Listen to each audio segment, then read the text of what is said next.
No vídeo de hoje vou te mostrar uma intubação em um paciente real e vou comentar passo a passo desse procedimento com você. E no final te mostrar um comentário que foi feito desse vídeo que serve de grande aprendizado para você que intuba pacientes no seu plantão.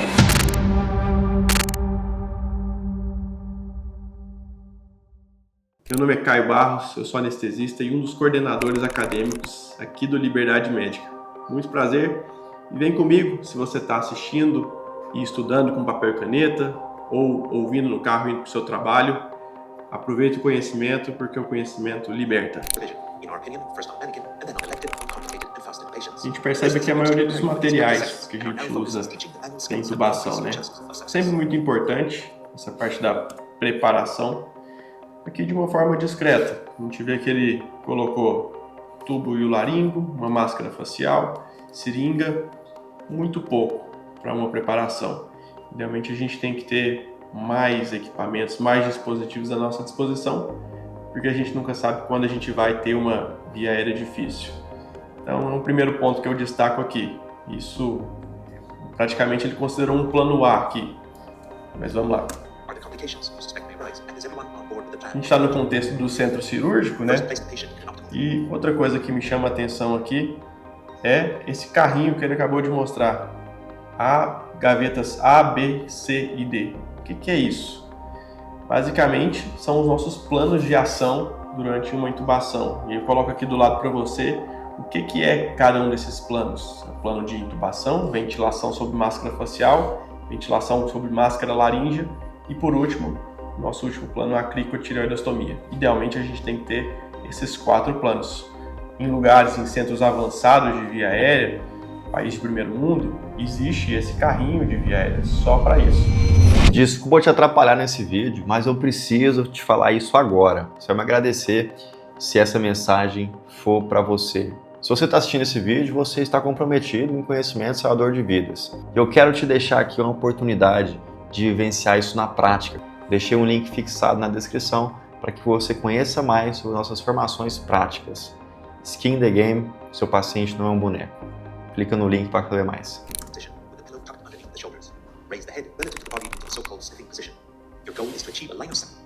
Vocês percebem a posição que ele colocou no paciente, né? Um coxim subescapular, suboccipital, para atingir a posição ideal da laringoscopia, que é a posição do cheirador, onde eu alinho os eixos, né? Eu tenho uma elevação do meu occipito para causar um alinhamento entre o externo e o meato acústico externo. Além disso, eu faço uma hiperextensão cervical e aí sim eu garanto a posição do cheirador para alinhar os eixos oral, faríngeo e laríngeo para poder ter uma visualização perfeita da minha glote.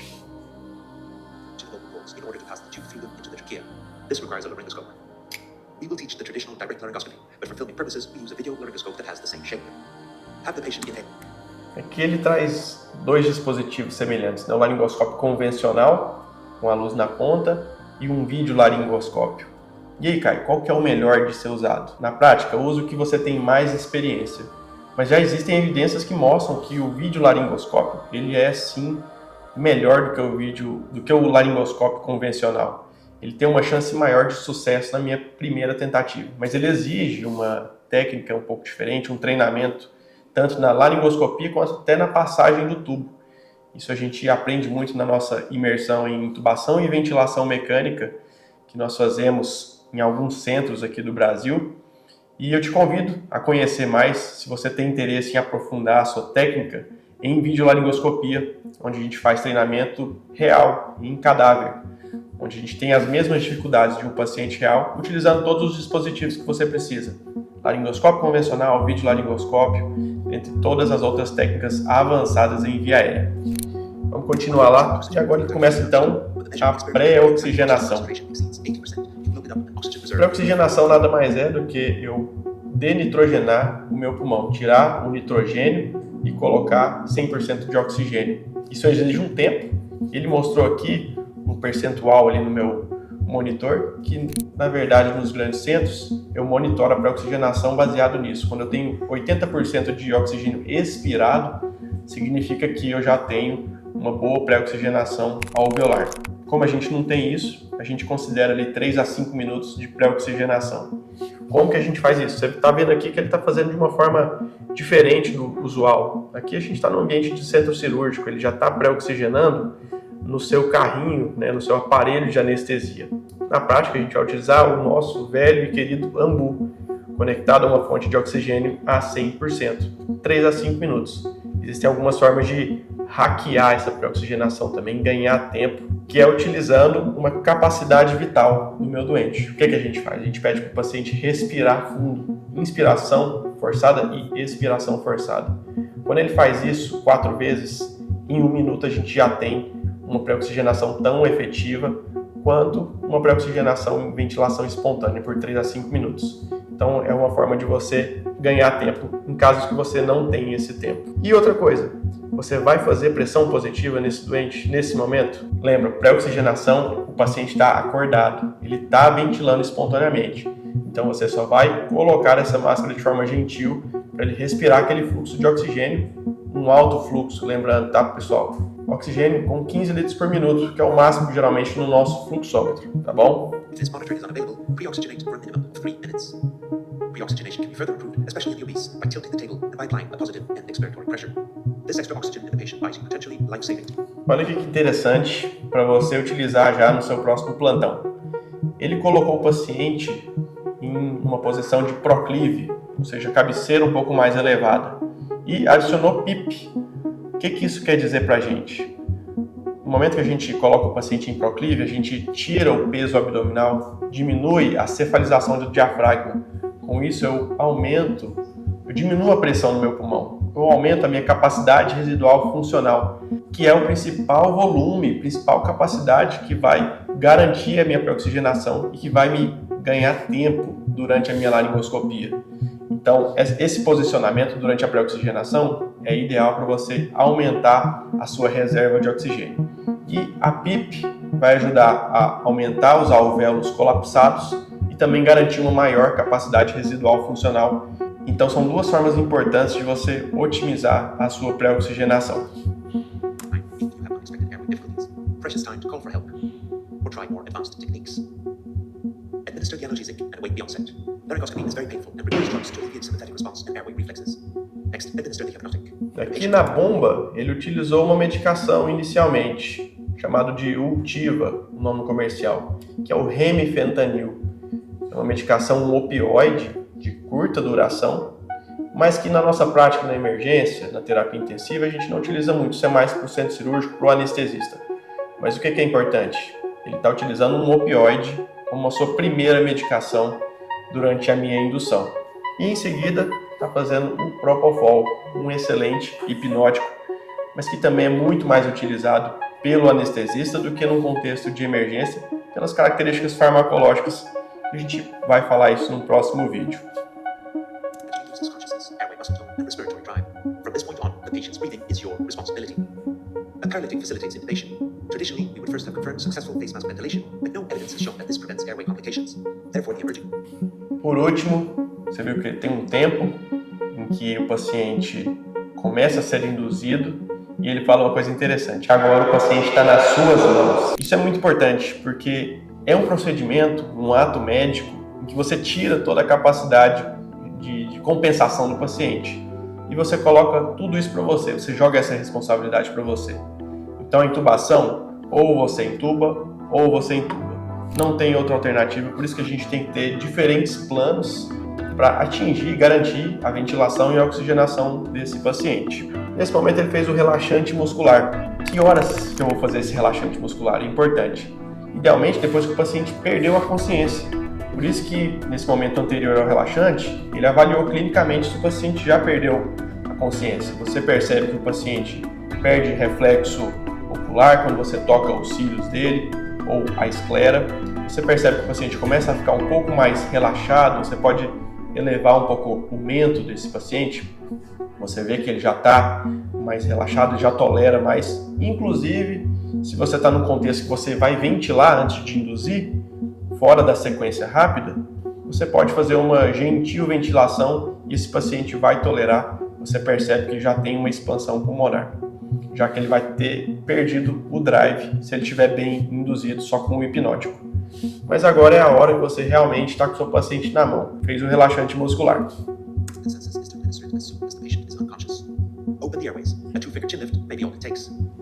If this isn't enough to be able to ventilate the patient, the next step is a jaw thrust. Open the... Aqui, uma segunda parte do posicionamento, depois que você fez um pré-posicionamento com os coxins, é você garantir essa posição melhor para abrir a via aérea desse paciente. Como é que é a técnica que você vai utilizar para vedar bem a máscara? Então a gente tem a técnica do C e do E, onde o C eu vou vedar a máscara sobre a boca e o nariz do paciente, e o E vai garantir que eu abra essa via aérea, faça uma melhor extensão cervical e protrusão da mandíbula, para que eu tenha uma facilidade do ar passar. E aí eu vejo isso na minha ventilação, seja pelo AMBU ou aqui no caso do aparelho de anestesia, que a bolsa insuflada fica um pouco mais afastada do operador que está intubando, mas o importante é garantir essa abertura bucal, orofaringe, para garantir que o ar entre de uma forma menos turbulenta, menos obstruída, sendo que o principal fator de obstrução aqui vai ser a língua. The patient's mouth with your thumbs on the patient's chin and place your fingers firmly behind the angle of the mandible and lift straight up in a decisive manner. Successful ventilation is confirmed by observing. Lembrando, aqui ele está ventilando antes de induzir. Mas qual que é o nosso ponto principal, o nosso cerne, principalmente em emergência e terapia intensiva? Eu não tenho um paciente eletivo, que eu não sei o jejum dele, ou muitas vezes ele comeu e começou a ficar ruim. Então, eu não considero a ventilação como a minha primeira opção. Minha primeira opção vai ser indução em sequência rápida. Essa é o que a gente mais aprende na faculdade, é o que a gente lembra dos 7 P's, mas na verdade você percebe que de rápida ela não tem muita coisa, mas na verdade é uma sequência estruturada para a gente poder garantir a intubação desse paciente sem ventilação. Chest wall rising and regular end-tidal CO2 waves on the monitor. If you cannot ventilate the patient at this point, you need to use other equipment and techniques that we will demonstrate in forthcoming videos. While you wait full onset of the drugs, take a moment to make sure that you achieve absolute optimal positioning before proceeding to laryngoscopy. Do not forget that while you may hold the blade, this is very much a team effort. E aqui ele vai preparar para laringoscopia. Então, qual que é o momento ideal para minha laringoscopia depois de ter feito um relaxante muscular? É checar mesmo se eu tenho uma mobilidade da minha mandíbula, se eu consigo hiperestender essa cervical sem muita dificuldade, sem nenhuma resistência. Esse é o principal exame clínico para eu ter certeza de que o paciente está bem relaxado, está bem bloqueado. Open the patient's mouth with your right hand and hold the laryngoscope in your left. Not too tight, with 3 or 4 fingers as close to the blade as possible for precision and control.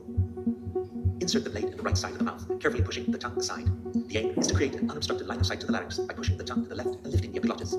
Então aqui você vê que eu preciso de uma abertura bucal, seja com os dentes. Eu utilizo muito a minha mão direita, já que a minha mão esquerda está segurando o laringoscópio.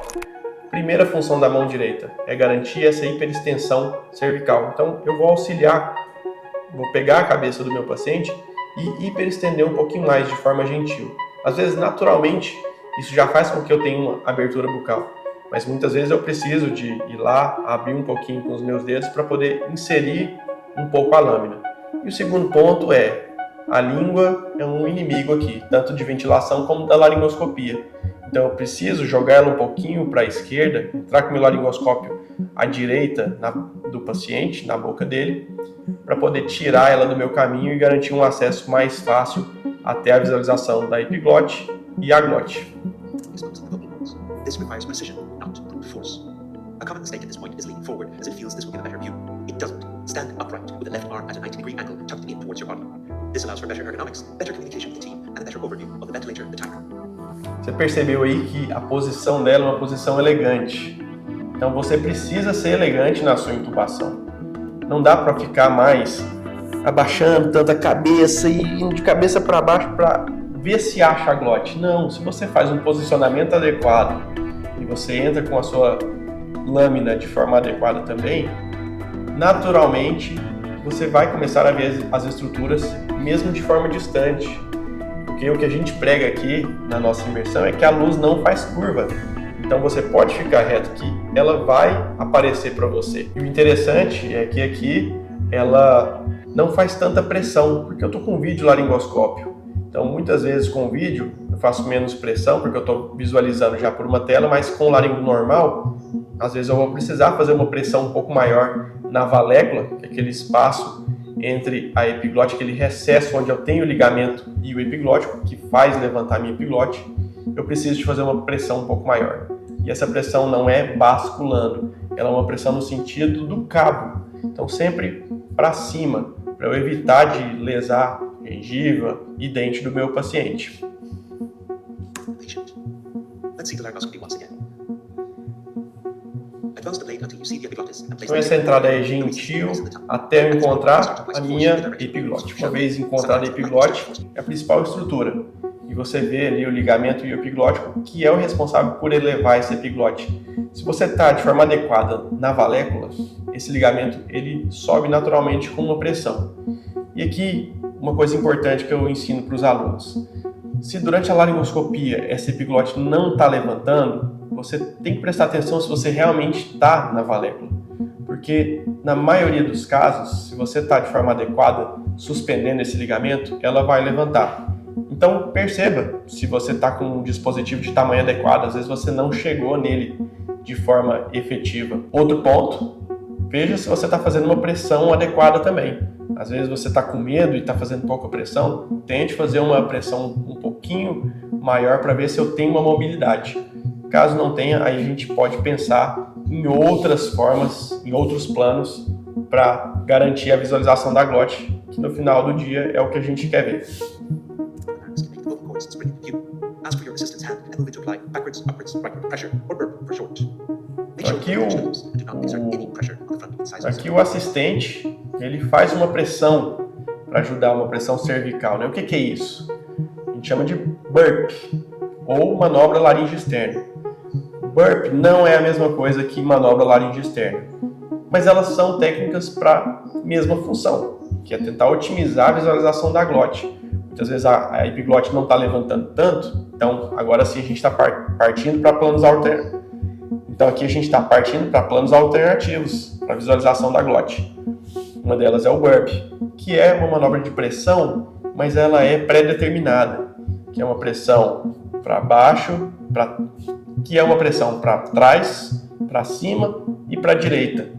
Mas nem sempre a glote ela está ideal nessa posição. Então, a manobra laringe externa é uma manobra que você mesmo já faz e depois um auxiliar te ajuda a manter essa pressão para gerar a melhor visualização para você, que muitas vezes é só para baixo, muitas vezes é só para o lado. Então, ela é mais individualizada no seu paciente.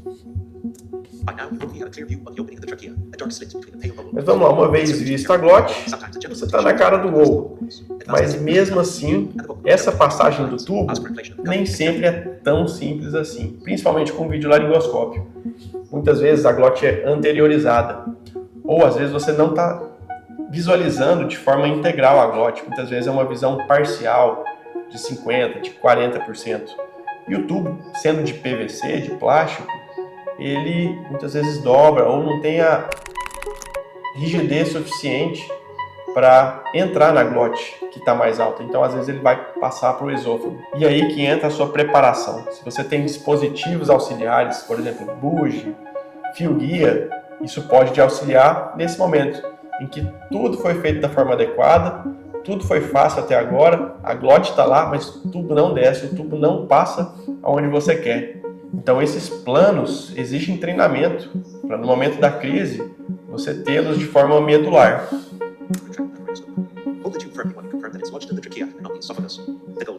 E agora sim, paciente intubado, a gente precisa checar o pós-intubação.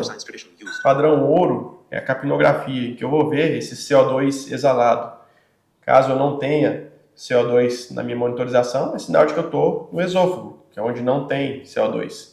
Além disso, eu vou garantir uma ausculta pulmonar bilateral, vou auscultar estômago para realmente excluir que eu não tive uma intubação esofágica e conecto no meu ventilador depois de fixar e insuflar o balonete.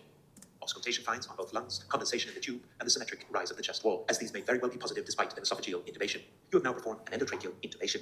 Então esse foi um passo a passo da intubação aqui, comentando para você, uma intubação programada no centro cirúrgico, E aí eu trago esse comentário para você que fizeram aqui, falando que é muito mais fácil eu entubar num ambiente controlado, diferente de uma ambulância, ou de um cenário que eu tenho pouco tempo, que eu preciso entubar de forma muito rápida.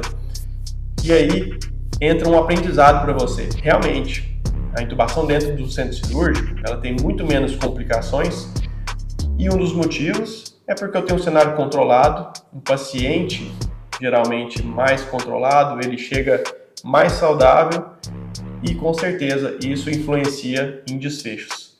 Mas aí é o aprendizado e a lição fica para você.